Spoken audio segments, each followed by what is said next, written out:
जय हिंद दोस्तों, स्वागत है आपका एक बार फिर से बिहार एग्रीकल्चर एग्जाम्स के यूट्यूब प्लेटफॉर्म पर, जहां पर लगातार सीयूटी और बीसीसी 2025 एग्जाम पर आधारित एमसीक्यूज की प्रैक्टिस कर रहे हैं।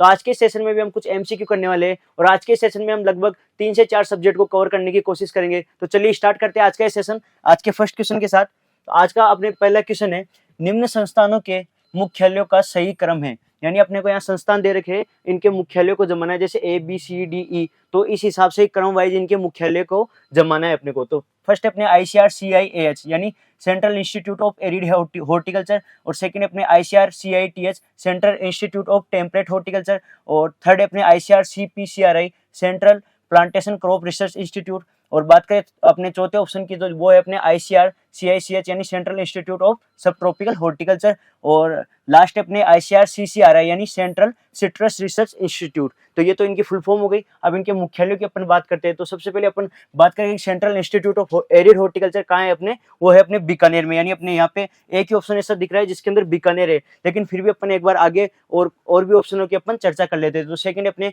CITH यानी central institute of temperate horticulture, जो कि कहाँ है अपने श्रीनगर के अंदर स्थित है। और नेक्स्ट अपने central plantation crop research institute, जो कि कहाँ है अपने केसरगोड केरल के अंदर स्थित है। और बात करें CISH यानी सेंट्रल इंस्टीट्यूट ऑफ सब ट्रॉपिकल हॉर्टिकल्चर, वो अपने लखनऊ के अंदर स्थित है। और सेंट्रल सिट्रस रिसर्च इंस्टीट्यूट कहाँ है अपने नागपुर महाराष्ट्र के अंदर स्थित है। यानी अपने यहाँ पे सेकंड वाला ऑप्शन राइट हो जाएगा। ठीक है, चलते हैं बिगले अपन अगले क्वेश्चन पे। अगला क्वेश्चन अपने मिलान कीजिए। यानी अपने को ये इस साइड दे रखी है, कुछ विशिष्ट क्रियाएं दे रखी है, उस साइड वो कार्य दे रखी है कि किस लिए की जाती है, तो इनको मिलाना है। फर्स्ट ऑप्शन है अपने प्रोपिंग, सेकंड है डीसकरिंग, थर्ड है मटोकिंग, और फोर्थ है रेपिंग। तो फर्स्ट ऑप्शन आपने इस साइड दे रखा है, केले के तने को 0.6 मीटर की हाइट की ऊंचाई से काटना, और सेकंड है अपने फलों को ढकना, थर्ड है अपने अवांछित सकर्स को हटाना, और थर्ड है फोर्थ है बंच आते समय स्यूडोस्टोम को सहारा देना। तो बात करें अगर प्रोपिंग की, तो प्रोपिंग क्या होता है आपके बंच आते समय स्यूडोस्टोम को सहारा देना, यानी फर्स्ट के अंदर हो जाएगा आपके कौन सा डी। और बात करें डी सकरिंग की, तो डी सकरिंग आपको पता है अवांछित सकर्स को हटाना डी सकरिंग कहलाता है, तो सेकंड में हो जाएगा आपके कौन सा सी। और इसके अलावा बात करें अपन मटोकिंग, तो मटोकिंग क्या होता है आपके केले के तनों को अपन 0.6 मीटर की ऊंचाई से काट देते हैं, जिससे क्या होता है अपने जो नीचे की जो डॉटर सकर्स होती है उनकी जो वृद्धि अच्छे से हो पाए, उनको पोषक तत्व अच्छे से मिल पाए, जिसे अपन बाद में प्लांटेशन के लिए या बात करें अपन प्रोपोगेशन के लिए यूज करने वाले हैं। ठीक है, तो मटोकिंग में आपके यानी थर्ड में आपके ए हो जाएगा। और बचा आपके रेपिंग, रेपिंग क्या होता है आपके फलों को ढकना, तो फोर्थ में आपके क्या आंसर हो जाएगा आपके बी हो जाएगा। तो अपने को ऐसा ऑप्शन ढूंढना है DCAB वाला, DCAB यानी आपके थर्ड वाला ऑप्शन यहाँ पे राइट हो जाएगा DCAB। ठीक है, तो चलते हैं अभी के लिए अपन अगले क्वेश्चन पे। अगला क्वेश्चन अपने खजूर में फल लगने से पकने तक की विभिन्न अवस्थाओं को क्रम से जमाइए। तो अपने को यहाँ पे खजूर की जो आपको पता है 4 अवस्था होती है पकने की, तो उसे अपन को क्रम वाइज जमाना है। तो फर्स्ट है अपने यहाँ दे रखा है डोका या खलल, सेकंड है पिंड या तमर, और थर्ड है अपने गंडोरा या कीमरी, और फोर्थ है डेंग या रुतब। तो अपने 4 अवस्थाएं होती है मेनली। फर्स्ट होती है आपके गंडोरा या कीमरी, यानी आपके थर्ड वाला ऑप्शन यहाँ पे पहले आ जाएगा। इसके बाद में होती है आपके गंडोरा या कीमरी हो गया, इसके बाद में होते हैं आपके डोका या खलल, यानी आपके जो फर्स्ट वाला ऑप्शन है, और फिर होती है आपके डेंग या रुतब यानी आपके फोर्थ वाला ऑप्शन, और फिर होता है आपके सेकंड यानी पिंड अवस्था आ जाती है। तो इसमें होता है कि आपके जो फर्स्ट ऑप्शन है आपके यानी गंडोरा या कीमरी, इसके अंदर जो फल होते हैं वो सख्त और हार्ड होते हैं और पीले से लाल कलर के होते हैं। तो इसके अंदर तो सबसे सख्त होंगे,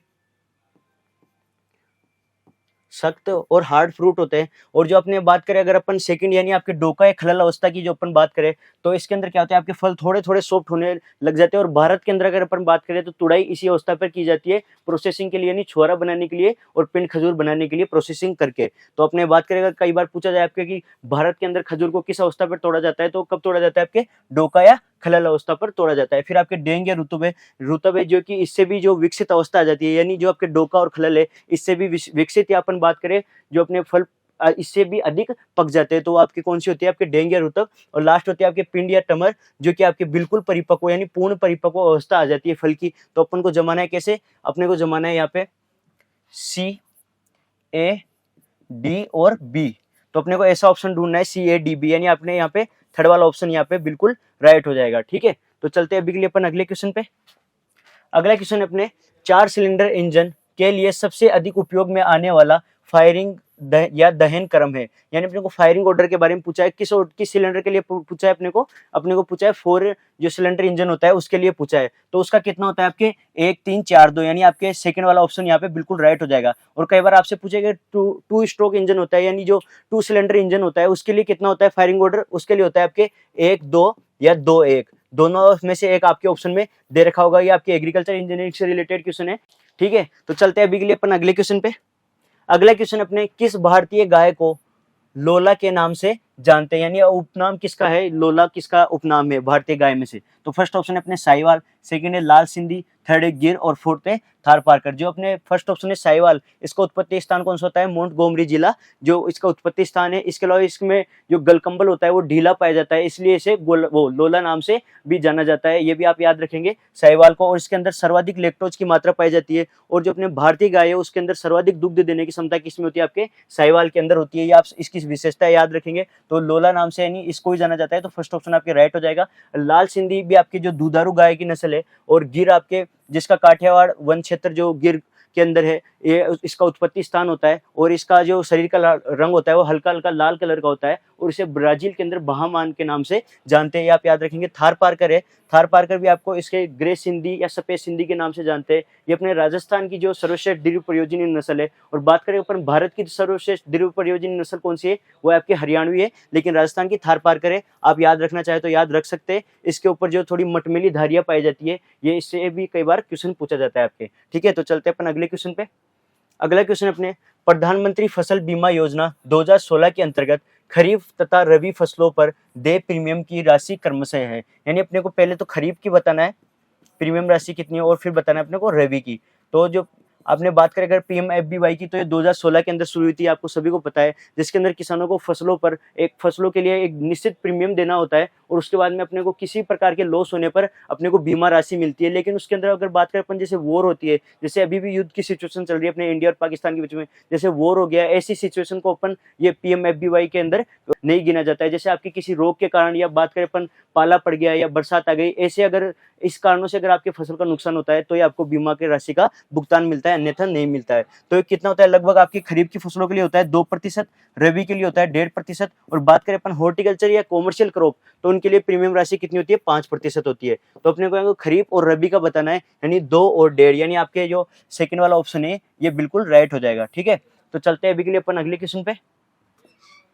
अगला क्वेश्चन है अपने लहसुन में तीखापन किस कारण होता है। फर्स्ट ऑप्शन है डाई एलाइल डाइसल्फाइड, सेकंड है एलाइल प्रोपाइल डाइसल्फाइड, और थर्ड है अपने आइसोथायोसाइनेट, और फोर्थ है सोलेनिन। तो डाई एलाइल डाइसल्फाइड के कारण अपने लहसुन के अंदर तीखापन पाया जाता है। इसे आप याद रखेंगे, ये भी इंपोर्टेंट क्वेश्चन है, कई बार पूछा गया एग्जाम के अंदर। और एलाइल प्रोपाइल डाइसल्फाइड के कारण जो प्याज के अंदर अपने गंध आती है, ये आप याद रखेंगे। और आइसोथायोनेट के कारण मूली के अंदर तीखापन पाया जाता है। और सोलेनिन आपको पता है, आलू के अंदर जो हरे रंग का वर्णक होता है उसे सोलेनिन कहते हैं, जो कि अपने हानिकारक तत्व होता है एक प्रकार से, ठीक है। तो चलते हैं अभी के लिए अपन अगले क्वेश्चन पे।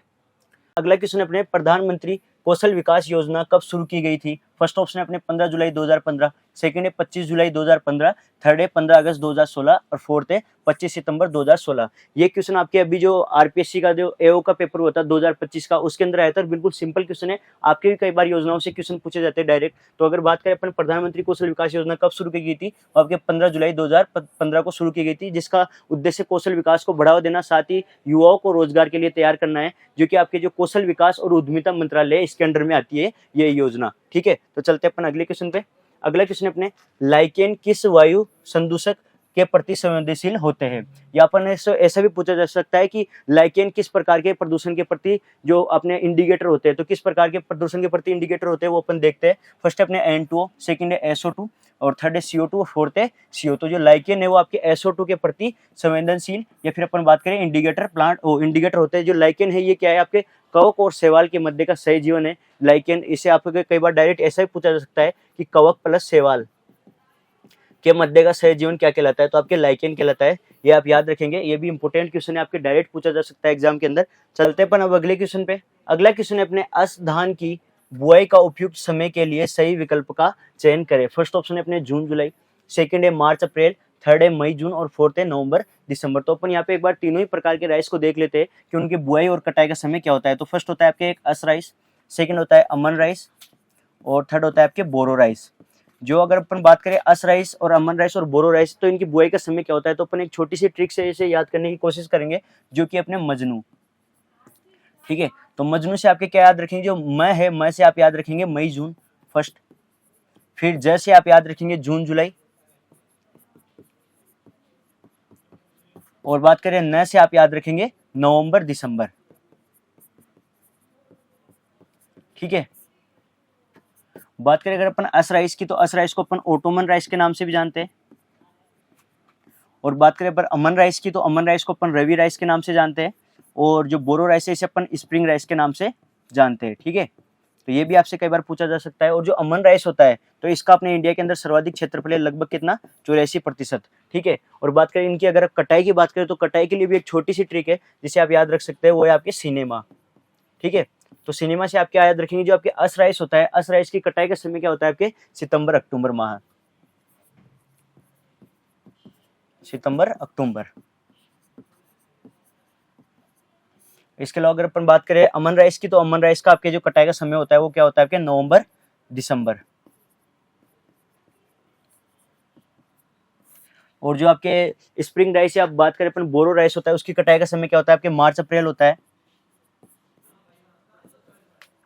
ठीक है, तो अपने को यहाँ पे पूछा किसके लिए, अपने को पूछा है अस राइस के बारे में पूछा है, अस राइस की बुआई के लिए पूछा है, तो बुआई का समय आपके कौन सा हो जाएगा, मई जून, यानी आपके यहाँ पे थर्ड वाला ऑप्शन बिल्कुल राइट हो जाएगा। ठीक है, तो आप इसे सबको, इन सबको भी आप याद रख सकते हैं, इन सब में से भी कभी क्वेश्चन आपसे पूछा जा सकता है। तो चलते हैं अपन अगले क्वेश्चन पे।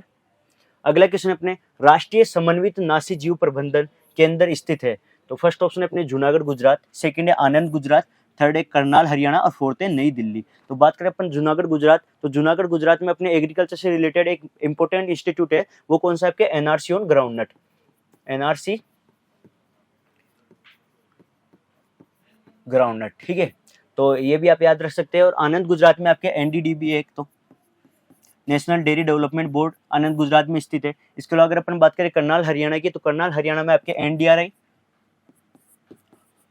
और इसके अलावा CSSRI, यानी जो आपके केंद्रीय मृदा लवणता अनुसंधान संस्थान है, वो आपके करनाल हरियाणा के अंदर स्थित है। और जो आपके राष्ट्रीय समन्वित नासी जीव प्रबंधन केंद्र, ये कहाँ स्थित है आपके, नई दिल्ली के अंदर स्थित हो जाएगा। नई दिल्ली में भी अपने एग्रीकल्चर से रिलेटेड कई इंस्टीट्यूट है, जैसे आपके ICR हो गया, IARI हो गया, इनका मुख्यालय आपके कहाँ स्थित है, नई दिल्ली के अंदर स्थित है। ठीक है, तो चलते हैं अपन अगले क्वेश्चन पे। अगला क्वेश्चन अपने अनाज वाली फसलों में NPK अनुपात के बारे में सही विकल्प है। फर्स्ट ऑप्शन है अपने 1:2:1, सेकंड ऑप्शन अपने 3:2:1, और थर्ड ऑप्शन अपने 4:2:1, और फोर्थ है 1:1:1। तो बात करें अपन 1:2:1, तो ये तो हो जाएगा आपके किसका, जो आपके दलहन फसलें होती है, दलहन के अंदर NPK का अनुपात हो जाएगा। और 3:2:1 आपके तिलहन फसलों के अंदर NPK का अनुपात हो जाएगा। सॉरी, और इसके अलावा बात करें अपन 4:2:1 की आपके अनाज वाली फसलों के अंदर NPK का अनुपात हो जाएगा। तो अपने को अनाज वाली फसलों के लिए पूछा है, तो अपने यहाँ पे थर्ड वाला ऑप्शन बिल्कुल राइट हो जाएगा। ठीक है, तो चलते हैं अपन अगले क्वेश्चन पे।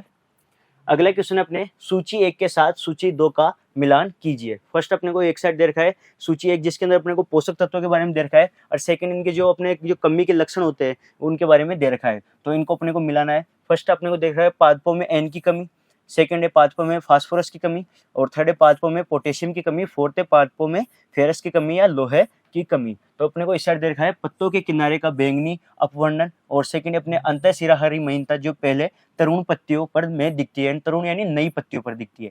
ठीक है, इसके अलावा आपने दे रखा है थर्ड ऑप्शन में पीलापन, जो सबसे पुराने पत्तों से शुरू होकर तरुण पत्तों की तरफ तीव्र अभाव के कारण बढ़ता है, और फोर्थ अपने पुरानी पत्तियों के अग्रभाग का स्कोर्चिंग। तो अगर अपन बात करें जो एन की कमी होती है, एन की कमी में आपको इनमें से कौन सा दिख रहा है, एन की कमी से क्या जो पत्तियों के किनारे पर बैंगनी अपवर्णन होता है, ये बिल्कुल गलत हो जाएगा। आपके एन की कमी से ये नहीं होता है, होता है आपके फास्फोरस की कमी से। तो यानी फर्स्ट ऑप्शन में जो अपने ए के अंदर फर्स्ट तो होगा नहीं, सेकेंड है अंतःशिरा महीनता, अंतःशिरा महीनता नहीं आती आपके नाइट्रोजन से, नाइट्रोजन से आपकी आती है सिर्फ हरी महीनता आती है। ठीक है, और पीलापन जो सबसे पुराने पत्तों से शुरू होकर तरुण पत्तों की तरफ तीव्र अभाव के कारण बढ़ता है, ये आपके बिल्कुल सही ऑप्शन हो जाएगा। यानी आपके ए के अंदर जो थर्ड वाला है ये ऑप्शन आ जाएगा। इसके अलावा बात करें अगर अपन फास्फोरस की, तो अभी अपन ने बात की जो बैंगनी अपवर्णन होता है पत्तों के किनारे के अंदर, तो वो किसके फास्फोरस की कमी के कारण होता है, यानी आपके बी के अंदर कौन सा आ जाएगा, फर्स्ट आ जाएगा।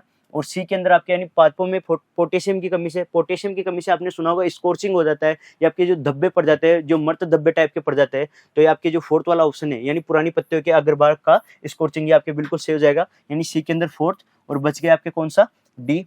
फेरस की कमी से क्या होता है, अंतःशिरा महीनता दिखाई देती है, जो पहले तरुण पत्तियों पर दिखाई देती है। आपको पता है फेरस की कमी के लक्षण अपने ऊपरी पत्तियों पर या नई पत्तियों पर दिखाई देते हैं। तो अपने जो इसके अंदर यानी डी के अंदर आपके फर्स्ट ऑप्शन हो जाएगा। अपने को ऐसा ऑप्शन ढूंढना है जिसके अंदर थर्ड, फर्स्ट, फोर्थ और एक सेकंड, डी के अंदर सेकंड वाला हो जाएगा आपके, ठीक है। तो थर्ड, फर्स्ट, फोर्थ और सेकंड, थर्ड, फर्स्ट, फोर्थ और सेकंड, तो यानी आपके फर्स्ट वाला ऑप्शन बिल्कुल राइट हो जाएगा। थर्ड, फिर फर्स्ट और फिर फोर्थ और फिर सेकंड, यानी आपके जो नाइट्रोजन की कमी के लक्षण आपके पीलापन जो सबसे पुरानी पत्तों में से शुरू होकर फिर नई पत्तियों में दिखाई देता है, फिर फास्फोरस की कमी के कारण आपके बैंगनी अपवर्णन हो जाता है, और जो पोटेशियम की कमी के कारण स्कॉर्चिंग हो जाता है, और इसके अलावा जो आपके फेरस है, फेरस की कमी के कारण अंतःशिरा महीनता पाई जाती है, जो कि नई पत्तियों के अंदर दिखाई देती है, ठीक है। तो चलते हैं अगले क्वेश्चन पे। अगला क्वेश्चन अपने निम्न में से कौन सा सरसों का आपत्तिजनक खरपतवार है। फर्स्ट ऑप्शन है अपने जंगली धान, सेकंड है सत्यानाशी, और थर्ड है गेहूंसा, और फोर्थ है बरसीम। तो जो सरसों का जो आपत्तिजनक खरपतवार है वो कौन सा आपके, वो है आपके सत्यानाशी है। और सत्यानाशी से आप ये भी याद रखेंगे जो सेंसर मैकेनिज्म जो पाया जाता है वो किसके अंदर पाया जाता है, आपके सत्यानाशी के अंदर पाया जाता है। जो हवा के कारण इसके बीज दूर दूर के स्थानों तक पहुंच जाते हैं, उसे अपन सेंसर मैकेनिज्म के नाम से जानते हैं। इसके अलावा आप ये भी याद रखेंगे जो सत्यानाशी के बीज है ये अगर सरसों के बीज में मिल जाते हैं तो मानव के अंदर ड्रोपसी नामक रोग पैदा कर सकते हैं। और इसके अलावा अगर अपन बात करें गेहूं का जो आपत्तिजनक खरपतवार होता है वो कौन सा होता है आपके, वो होता है आपके हिरणखुरी होता है। गेहूंसा यहाँ दे रखा है, गेहूंसा आपके गेहूं का जो नकलची खरपतवार है वो गेहूंसा होता है, ठीक है। तो चलते हैं अभी के लिए अपन अगले क्वेश्चन पे। अगला क्वेश्चन अपने सब्जियों की बेमौसमी खेती या ऑफ सीजन, वे जो अपने ऑफ सीजन कल्टीवेशन है वो क्या कहलाता है। फर्स्ट ऑप्शन है अपने मार्केट गार्डनिंग, सेकंड है ट्रक गार्डनिंग, और थर्ड है किचन गार्डनिंग, और फोर्थ है वेजिटेबल फोर्सिंग। जो मार्केट गार्डनिंग होता है ये जो अपने सब्जी उत्पादन की कौन सी प्रणाली होती है, आपके गहन प्रणाली होती है, जिसके अंदर अपन जो लोकल मार्केट है, लोकल मार्केट के अंदर आपूर्ति के लिए अपन सब्जी उत्पादन या जो वेजिटेबल कल्टीवेशन करते हैं। और ट्रक गार्डन आपके जो सब्जी उत्पादन की विस्तृत प्रणाली है। कैसी प्रणाली है, विस्तृत प्रणाली है। या याद रखेंगे आप गहन और विस्तृत, इनसे कई बार क्वेश्चन पूछा जाता है आपके। डायरेक्ट जो अपने दूरस्थ बाजार है, दूरस्थ बाजारों के अंदर आपूर्ति के लिए अपन सब्जी उत्पादन हो गया है, फल उत्पादन करते हैं। और किचन गार्डनिंग के अंदर अपने जो जो घरेलू उद्देश्य, घरेलू उद्देश्यों की पूर्ति करने के लिए अपन सब्जी या फिर हम मान लीजिए आप कोई भी छोटे मोटे फल वृक्ष लगा लेते हैं। और वेजिटेबल फोर्सिंग क्या होता है, आपके जो सब्जियों की बेमौसमी खेती होती है उसे अपन वेजिटेबल फोर्सिंग नाम से जानते हैं। यानी फोर्थ ऑप्शन यहाँ पे बिल्कुल राइट हो जाएगा, ठीक है। तो चलते हैं अपन अगले क्वेश्चन पे। अगला क्वेश्चन अपने निम्नलिखित फसलों को उनकी बीज दर प्रति हेक्टेयर के घटते क्रम में व्यवस्थित कीजिए। आपके सीयूटी में आया हुआ क्वेश्चन है पहले, तो आपको जो बीज दर के घटते क्रम में व्यवस्थित करना है, यानी सबसे पहले आपकी जो सबसे अधिक बीज दर है उससे आपको स्टार्ट करना है, फिर बिल्कुल लास्ट में कम वाली बीज दर को रखना है। तो बात करें अपने यहाँ पे ऑप्शन दे रखा है गेहूं, सरसों, मक्का और चना। तो गेहूं की बीज दर आपको पता है लगभग 100 किलोग्राम तक होती है, सरसों की आपके 5 से 6 किलोग्राम तक होती है, मक्का की आपके लगभग 20 किलोग्राम तक होती है, और जो चना है चना की 80 से 100 किलोग्राम या 60 से 80 किलोग्राम होती है। तो आपके या तो गेहूं से या चने से स्टार्ट करना होगा, लेकिन यहाँ पे ऑप्शन अपने को दे रखे तो ऑप्शन के अंदर अपने गेहूं ही दे रखा है, यानी ए ही दे रखा है, यानी अपने को गेहूं से ही स्टार्ट करना होगा। तो अपने सबसे पहले तो होती है किसकी, सबसे पहले अगर अपने स्टार्ट करें सर्वाधिक होती है आपकी गेहूं की, फिर गेहूं के बाद में यहाँ पे अपने ऑप्शन के हिसाब से जाना पड़ेगा अपने को चने की तरफ, चने के बाद में अपन को जाना पड़ेगा किसकी तरफ, मक्का की तरफ, और मक्का के बाद में आपके जो सरसों है सरसों की तरफ अपने को जाना पड़ेगा, यानी ए डी सी बी, यानी आपके थर्ड वाला ऑप्शन बिल्कुल राइट हो जाएगा, ठीक है। तो ऐसे क्वेश्चन भी आपसे कई बार पूछे जाते हैं, इनका भी आप ध्यान रखेंगे। अभी के लिए चलते अपन अगले क्वेश्चन पे। अगला क्वेश्चन अपने मवेशियों की विदेशी नस्ल होलिस्टन फ्रीजियन का मूल देश है। फर्स्ट ऑप्शन है स्विट्जरलैंड, और सेकंड है स्कॉटलैंड, और थर्ड है हॉलैंड, और फोर्थ है नॉर्वे। तो जो बात करें अगर अपन स्विट्जरलैंड है, ये किसका उत्पत्ति स्थान होता है, ये आपके जो आयरशायर ब्रीड है, सॉरी जो आपके ब्राउन स्विस ब्रीड है, ब्राउन स्विस का उत्पत्ति स्थान या बात करें अपन मूल के अंदर माना जाता है। और स्कॉटलैंड आपके आयरशायर ब्रीड है, आयरशायर ब्रीड है, ये भी आपके काऊ की ब्रीड है, दोनों ही ये इसका उत्पत्ति स्थान माना जाता है, या बात करें अपन मूल के अंदर माना जाता है। और हॉलैंड जो आपके होलिस्टन फ्रीजियन है इसका उत्पत्ति के अंदर माना जाता है, ठीक है। तो थर्ड ऑप्शन यहाँ पे बिल्कुल राइट हो जाएगा, ठीक है। तो चलते हैं अपन अभी के लिए अगले क्वेश्चन पे। अगला क्वेश्चन अपने अनिवार्य पादप पोषकों के बारे में निम्नलिखित में से कौन से कथन सही है।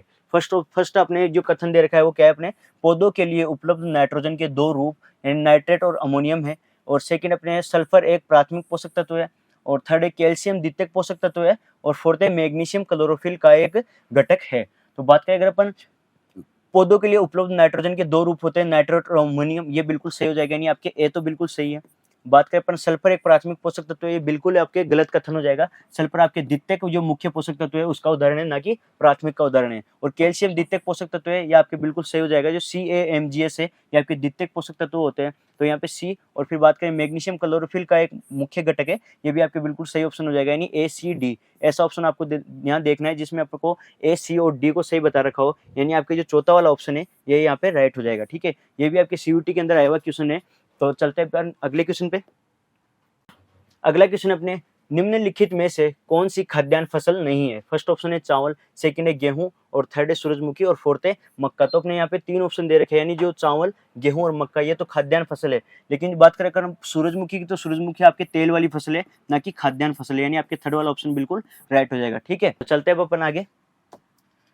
तो अगर आप एग्रीकल्चर, बायोलॉजी और मैथ के स्टूडेंट है और आप CUT और BCC की तैयारी कर रहे हैं और आप चाहते हैं जो आपके एग्जाम के दिन बचे हैं इनके अंदर आप सिस्टमेटिकली तैयारी कर पाए, तो रॉयल इंस्टीट्यूट के अंदर जो CUT और BCC के लिए क्रैश कोर्स के नए बैच स्टार्ट हो चुके हैं। और क्रैश कोर्स ऑनलाइन और ऑफलाइन दोनों ही प्रकार के स्टूडेंट्स के लिए रहने वाले हैं, यानी कोई स्टूडेंट अगर ऑनलाइन जुड़ना चाहे तो ऑनलाइन भी जुड़ सकता है और ऑफलाइन भी जुड़ सकता है संस्थान से। और हिंदी मीडियम और इंग्लिश मीडियम दोनों ही मीडियम के स्टूडेंट्स के लिए ये क्रैश कोर्स रहने वाले हैं। और बात करें अगर अपन आपको क्रैश कोर्स से जुड़ना है, यदि आपको क्रैश कोर्स से जुड़ना है तो आप सिंपली संस्थान के जो हेल्पलाइन नंबर है उस पर कॉल कर सकते हैं। और तो यहाँ पे अपन बात कर लेते हैं, यदि आपका अगर क्रैश कोर्स से जुड़ते हैं तो आपको फायदे क्या क्या मिलने वाले हैं। तो सबसे पहले आपको दे रखा है आपको ऑनलाइन और ऑफलाइन दोनों ही बैच मिलने वाले हैं, यानी अगर आप ऑफलाइन जुड़ना चाहते हैं तो ऑफलाइन भी जुड़ सकते हैं। अगर आप ऑफलाइन नहीं जुड़ पाते हैं तो आपको लाइव बैच मिलेगा, जो आपको यहाँ पे ऑफलाइन में पढ़ाया जाएगा वो बिल्कुल आपको आपके मोबाइल या लैपटॉप के अंदर लाइव देखने को मिलेगा। इसके अलावा आपके कई बार स्टूडेंट को ये भी डाउट रहता है कि इन दिनों के भीतर अपने कोर्स कंप्लीट होगा या नहीं, तो आप बिल्कुल निश्चिंत रहिए, इन दिनों के भीतर आपके कोर्स भी कंप्लीट करवाया जाएगा। और यदि आप किसी कारण से अगर लाइव क्लास अटेंड नहीं कर पाते तो आप उस क्लास को आप बाद में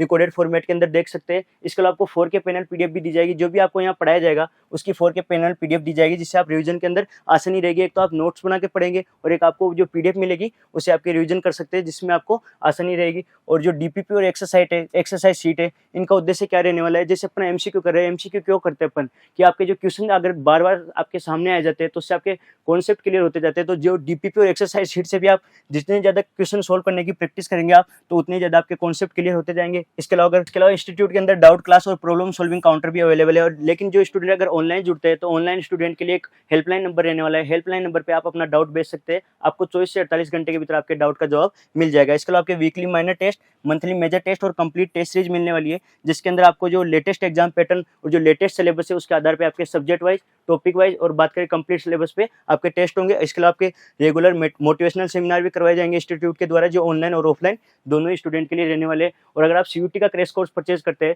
तो आपको BCC का क्रैश कोर्स बिल्कुल फ्री मिलने वाला है। तो आज के लिए दोस्तों इतना ही, मिलते हैं आपसे नेक्स्ट सेशन में, तब तक के लिए धन्यवाद।